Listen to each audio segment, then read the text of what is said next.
Hello and welcome to Your Government in Action, a presentation of Bahamas Information Services. I'm Carissa Williamson. Students from various schools across the capital gathered at Bahama Convention Center on March 20th, 2025 for the CARICOM Youth Forum under the theme, One Youth, One Voice. The event was an opportunity for youth advocates to gather to discuss climate resilience, diplomacy, and regional development, all aiming to amplify one collective voice for a stronger Caribbean future. Good morning to all. I stand on the established protocol to say how honored I am to be in your company today. And I congratulate my parliamentary colleague, Her Excellency Leslie Miller Bryce, on a job well done. Taking up the task to highlight CARICOM for our nation's young people. It is gatherings and forums like these that creates that all-important scene of unity, togetherness, and oneness that our nation needs in these times. Young people, hear me when I say, we need your ideas, solutions, innovations, and pathways to pave an amazing future for our beloved nation. In fact, I will take it a step further to let you know that we are counting on each of you to use the power of your collective voices in your schools, in your neighborhoods, in your churches, on your playing fields, on social media, and among each other. It is only then that you will bring today's theme to pass. One youth, one voice. Again, I am honored to be here today, and I am confident that this day is yours to enjoy. So I leave you with a Latin phrase, carpe diem, which means to seize the day and make the most of this present. Have a great youth forum, and thank you. There's so much positive energy in this room. It's a kind of youthful, positive energy we need to build a bright future together for this region. Today, we gather as one Caribbean community, rising to overcome our most pressing challenges. Our region has its share of social and economic issues that require our focused attention. But the biggest challenge of all is not of our own making. I'm talking, of course, about climate change.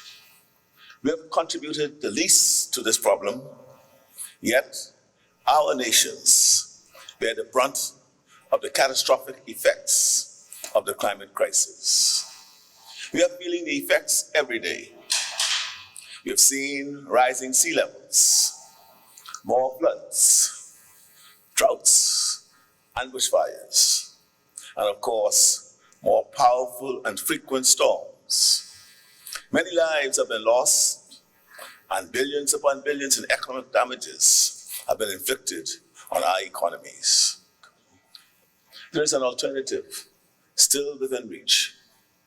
To achieve it, we must unite, mobilize, and drive action toward our shared goals of a cleaner, more sustainable world. The clock is ticking. Each day spent not pushing for change brings us another day closer to the worst case scenario for our region. The time for action is today. And you are the drivers of that action. You, the young minds in this room, are the catalysts for change. You are the disruptors, the innovators, and the visionaries who will not only inherit this planet, but fight fiercely to protect it. From Nassau to Kingston, from Bridgetown to Georgetown, and Port of Spain, a wave of youth activism is sweeping through our region. It's powerful, it's unstoppable, and it is making the world leaders sit up and listen. But listening is not enough. is why this forum matters. This forum is where your voices move from protest to policy, from ideas to implementation, and from passion to progress. The world is watching. The upcoming Youth COP in Brazil is not just another climate change conference. It's a global stage for young Caribbean leaders to make their mark. It is an opportunity to demand more, to push further, and to hold those in power accountable. I have no doubt that the young people of CARICOM will stand at the forefront, leading the charge. And now we get an update from up north with Andrew Coakley of our Northern Service.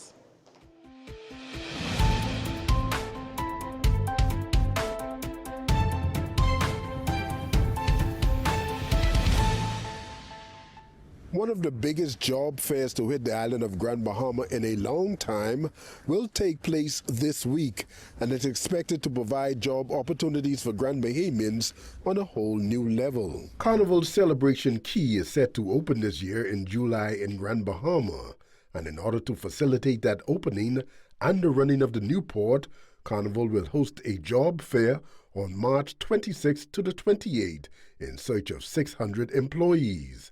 The job fair is expected to be held at the Ministry of Labor and Public Service downtown Freeport. There has been much talk, lots of publicity, nationally and internationally, on the construction of what has been described as Carnival's largest cruise port ever built, Celebration Key. Just last month, an update on the progress of the construction of Celebration Key was given on the popular cruise podcast Talking Cruises. And with less than 5 months before the first Carnival cruise line docks at the new port, the excitement for this new venture is being felt around the world. Minister for Grand Bahama, the Honorable Ginger Moxie, announced the major job fair during her presentation to Parliament during the recent mid-year budget. It was one of the list of achievements which Minister Moxie reminded Parliament that is taking place in Grand Bahama. The listing was impressive. The $665 million Grand Bahama Shipyard reinvestment, reestablishing it as the world's largest shipyard. The $600 million Carnival Celebration Key project opening this July with a job fair member for Central Grand Bahama. That's the 26th through the 28th of March. They're looking for 600 at the Celebration Key, and it will be held at Labor and Public Service downtown Freeport. The $100 million RCCL MSC Cruise Port Development in Freeport Harbor, the $100 million Little Thorn Terminal redevelopment, our $210 million Freeport Health Campus, Doctors Hospital flagship facility in Freeport, and Doctors Hospital Clinic in 8 Mile Rock, UB North Phase 1, Six Senses Resort, the redevelopment of downtown Freeport after 20 years of nothingness, including the Grand Union Building, the Wynn Building with Solomon's Parliamentary Registration and Labor in the Public Service, the Grand Bahama Museum, soon to be completed. Companies like Atlantic Medical and BHM continue to expand. Dilapidated buildings are being repurposed. Construction has increased significantly, and real estate is doing really, really well. Tell the truth. During her presentation, Mr. Moxie spoke about the issues surrounding the Grand Lucayan Resort. She noted that no one is talking about how it was the former administration's bumbling of the negotiations that started the issues. I always find it amazing when the side opposites speak about the Grand Lucayan Resort and the Grand Bahama International Airport. East Grand Bahama in particular. I think they believe that people actually forgot, or they believe their own hype. These were two deals that I can recall, even before most of us entered these halls, that were very, very bad deals. Deputy Speaker, When we came to office in 2021, we met a banged-up economy where some reckless decisions were made. The Grand Lucane Resort was purchased for double the appraised value, with one of the golf courses not included. And the investors walked away with the insurance money. Further, the government was to loan $50 million to the project, and the developer indicated that they would not be able to get to it until the next decade. This side said it was a bad deal then, right, Angliston? And now we are fixing it. While you talk, we action. So, please appreciate that as negotiations are often sensitive, I repeat what the Honorable Prime Minister has said. Getting it right is important. I can say that our desire is for the developer committed to embracing the culture of Grand Bahama while creating a world-class brand that enhances the tourism product of Grand Bahama Island. She said the same scenario played out when it came to the Grand Bahama International Airport. When it comes to the Grand Bahama International Airport, yes, the side opposite negotiated another bad deal. One where they again let the ones responsible, including the Grand Bahama Port Authority, to keep the insurance money and saddle the government with all the liabilities. When we came to office, insurance was overdue, staff was using outhouses, there was no generator, no elevator, and the domestic terminal was gutted and inoperable. Yes, we have much more work to do, but there has been progress considering that this was never an expense of the government and always a Grand Bahama Port Authority responsibility. So bear with us as we clean up their mess. Meanwhile, Minister Moxie noted that air arrivals to Grand Bahama rose by 8.7% in 2024. For your Government in Action, I'm Andrew Coakley.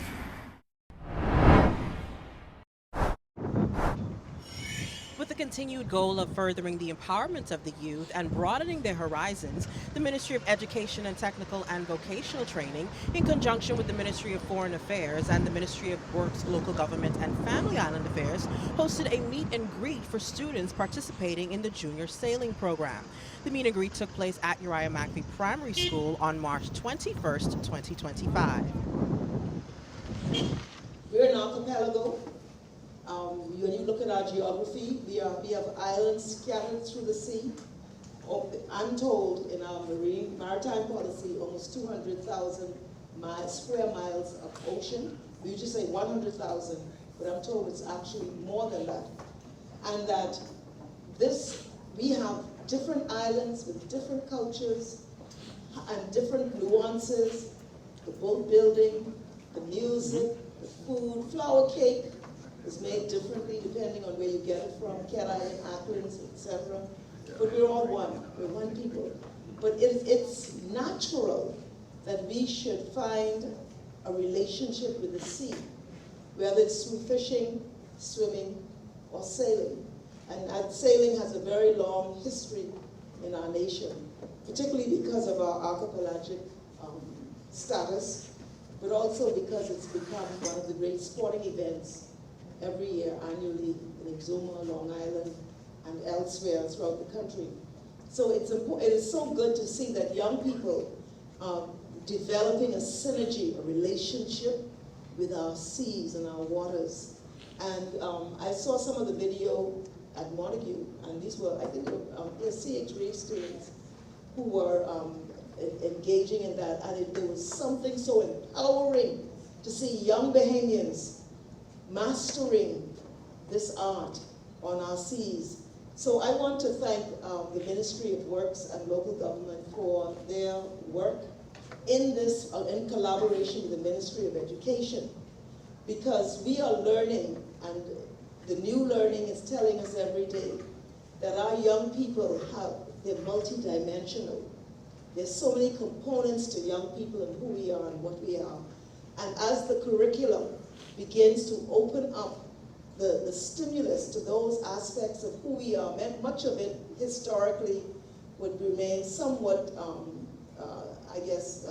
dormant during the school years, that the school environment is beginning to open up doors and stimulate young people in these various regards.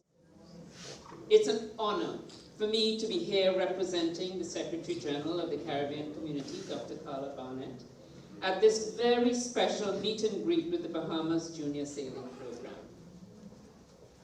This event in the stunning islands of the Bahamas is being held in the margins of the 2025 One Youth, One Voice CARICOM Youth Forum, in which I've had the immense privilege to participate. I have thoroughly enjoyed the enriching and insightful discussions of the forum. The focus on youth empowerment has left me with renewed confidence in the future of our Caribbean community, particularly, Mr. Higgins, what you just said, and that the sailing community is at the forefront of that.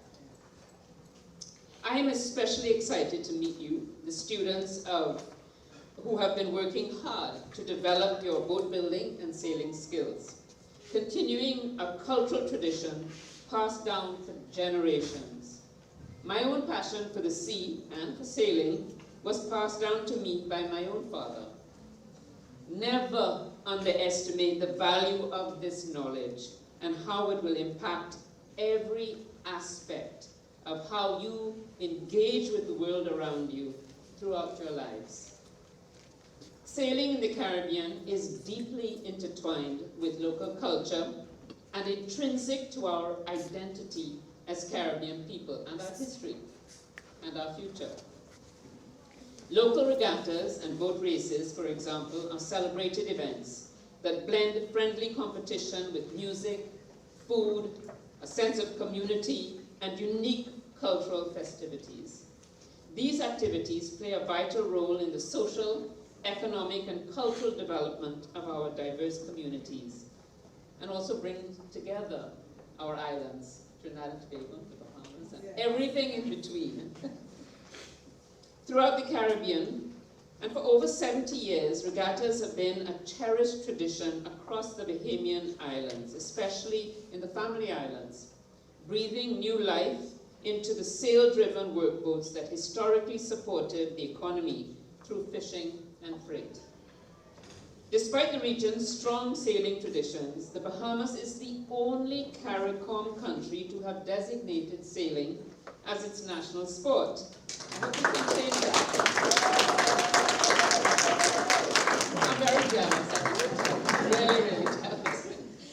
Your sailing heritage and impressive international sporting accomplishments are well recognized. Indeed, the Bahamas' gold and bronze medals in sailing events contributed to the region's earliest legacy of Olympic achievement. The holistic approach to talent development led by the Bahamas National Sailing School and the Junior Sailing Program is therefore important for nurturing the next generation of sporting champions and must be applauded. Please applaud it.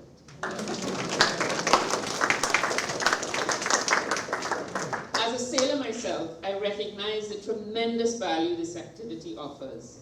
Sailing, in both sport and recreation, is a powerful tool for improving cardiovascular health, nurturing mental well-being, supporting youth development, connecting to the sea, and contributing to environmental preservation, among other skills.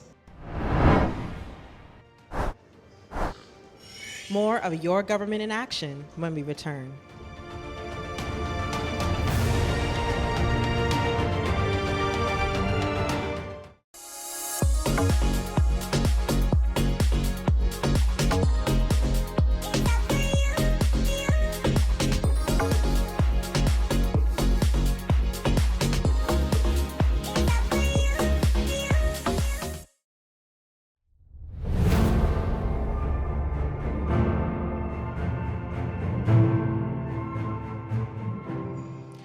Welcome back.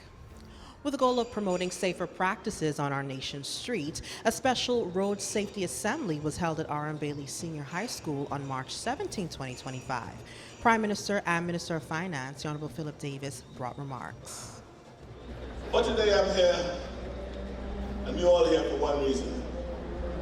That reason is to save lives, to protect our future, to honor those we have lost by committing to a better, safer tomorrow. Let me begin with a story. Imagine a young student, someone your age. At your age, you're full of dreams. They ace their exams.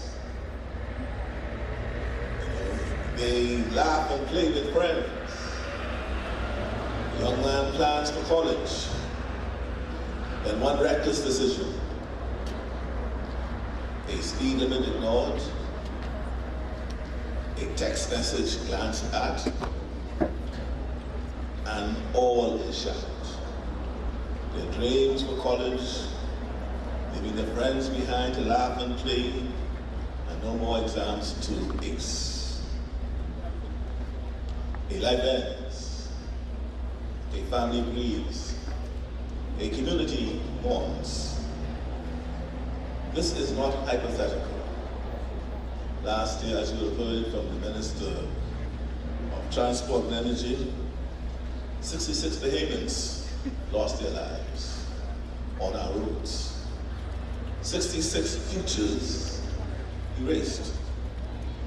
And the hardest truth, young drivers are the most affected. Speed, distraction, speed, distraction, and impatience are stealing your peers, your siblings, your friends. But today, we choose hope over despair. Today, we launch a movement. The numbers are stark, as you would have heard.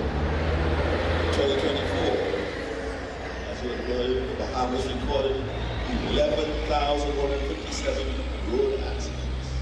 Imagine.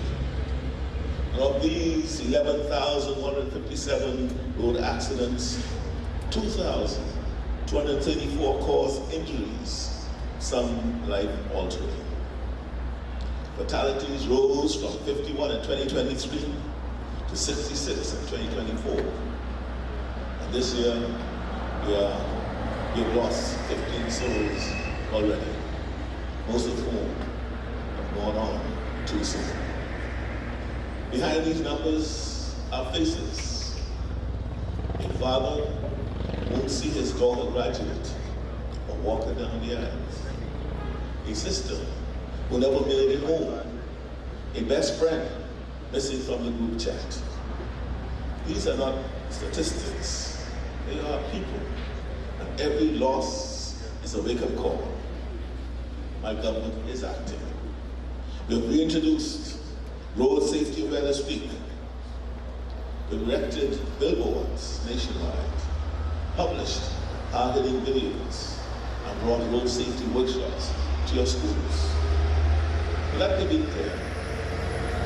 Laws and billboards alone won't save us. This is a fight that demands all of us. Here's where you, the students of R.M. Bailey, come in. Today we celebrate your brilliance and creativity. To you, the students of R.M. Bailey, and the young music teacher who composed our road safety jingle, and to your fashion designer teacher who crafted our mascot, I want to say thank you.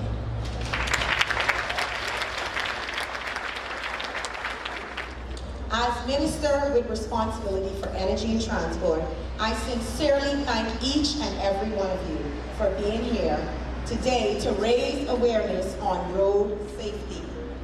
Last year, our nation recorded 11,157 traffic accidents, with approximately 2,234 of them resulting in either minor or serious injuries. And sadly, in 2024, the number of fatal road traffic accident victims rose to 66, a significant increase compared to the 51 fatalities reported in 2023. In fact, in 2024, one traffic accident tragically claimed the lives of 3 promising and productive brothers, with the youngest being only 20 years old, not much older than some of you students here today. So far, for 2025, the Bahamas has recorded 15 fatal traffic accidents, with most of the victims being young persons under the age of 30. One of the fatal traffic accident victims for this year was a 15-year-old boy from Bimini, who always had a smile on his face and brightened the lives of his family and friends. Given these statistics, we at the Ministry of Energy and Transport and the Road Traffic Department, in partnership with the Ministry of Education, became seriously alarmed that we are reporting far too many road traffic accidents and losing too many young Bahamians on our streets. To reduce our traffic accidents, we must practice safe driving every day. We must also understand that traffic accidents do not respect age or mode of transportation, as our fatalities have involved pedestrians, drivers, and motorcyclists. One of the reasons we are here today is to encourage you, our future drivers, to always practice road safety, and to also to motivate you to encourage your parents, family members, and your friends to drive safe to arrive alive. Further, we also want to solicit your participation in spreading the message about safe driving. It is a fact that our youth can be excellent spokespersons and advocates. Your creativity, which we've seen here displayed this morning, passion and energy can not only capture the attention of the public, but also inspire change. And we know that the students at R.M. Bailey Senior High School, and indeed other students throughout the Bahamas, are bursting with tremendous talent. It is this talent and energy and creative thinking that we seek to harness in bringing awareness to road safety. Research has shown that music is an effective channel to reach people from all walks of life. It is truly a universal language that trans barriers. In fact, music has been able to inspire action on important causes and drive political change. And so, we at the Ministry of Energy and Transport, the Road Traffic Department, recognizing the power of music, are so delighted to unveil our nation's first ever road safety music jingle. The road safety music jingle, Watch the Road, written by music teacher Ms. Brene Clark and students Lanique Mills, Chauncey Wright, and Destiny Tutilian, is upbeat, attention-grabbing, and catchy, an excellent representation of our musical culture. It is my hope that the road safety music jingle is not just only played on our radio and television stations, but also in corporate spaces to encourage all road users to be careful on our streets. I'm Carissa Williamson, and this has been Your Government in Action, a proud presentation of Bahamas Information Services. Join us on Tuesday evenings, where we bring you highlights, coverage, and information as we continue to do what we do best, linking people and government.